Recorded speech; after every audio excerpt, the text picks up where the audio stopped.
Yes अध्यक्ष महोदय, इस शताब्दी के मध्य के आसपास मुक्ति के लिए संघर्ष और कष्ट सहन का परिणाम सफलता के रूप में सामने आने लगा। श्रीलंका, भारत तथा कुछ अन्य देशों ने जीवन और स्वातंत्र्य के सूर्योदय के साथ अपनी आंखें खोली, पर हम इतने भोले नहीं थे कि हम यह समझ लें कि राजनीतिक स्वाधीनता सभी कठिनाइयों का अंत कर देगी। हमने उसे एक नई यात्रा की शुरुआत ही माना तथा यह स्वीकार किया था कि जो भारी जिम्मेवारियां अब तक हमें नहीं उठाने दी गई थीं, वे अब हमारे कंधों पर आ गई हैं।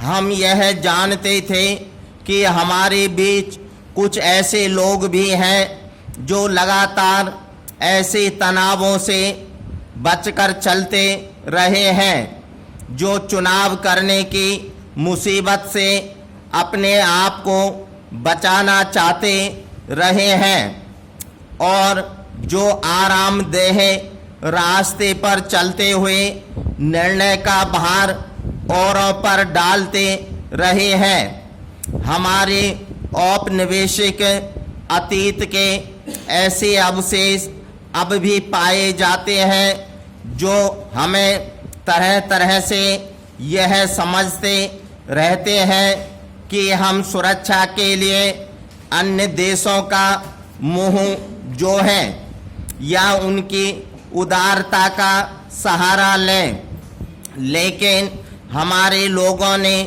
कुल मिलाकर इस सरल रास्ते को ठुकराया है जो वस्तुतः कायरों और कमजोरों का रास्ता है। हमने राजनीतिक आत्मबल और आर्थिक स्वावलंबन का अधिक जटिल मार्ग चुना है और चूंकि हमारे लोगों ने त्याग के लिए अपनी सहमति दिखाई है, हम 100 वर्षों की प्रगति को 2 दशकों में उपलब्ध कर सकने में सफल हुए हैं। भौतिक प्रगति से भी ज़्यादा महत्वपूर्ण बात यह हुई है कि हमारे इंजीनियरों, वैज्ञानिकों, योजनाकारों और निर्माताओं में आत्मविश्वास संचार हुआ है। पैरा प्राचीन धार्मिक विरोध भाव और जातिगत श्रेष्ठता की भावनाएं अभी तक निर्मूल नहीं हो पाई हैं और बहुत से समूह इन्हें बनाए रखने के लिए पूरा जोर लगाते रहते हैं, लेकिन जनता उन्हें राष्ट्रीय शक्ति के लिए हानिकर मानती है।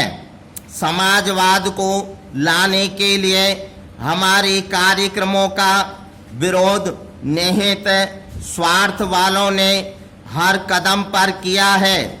समाजवाद के लिए लोगों के उत्साह की छाप इतनी गहरी पड़ी है कि समाजवाद विरोधी लोग भी अब विवश होकर उसके प्रति औपचारिक निष्ठा दिखा रहे हैं। हमारे लिए इन सफलताओं का उतना ही महत्व है जितना इस बात का कि हमारी राष्ट्रीय आय प्रायः गत 50 वर्षों में बहुत हो गई है। स्टॉप।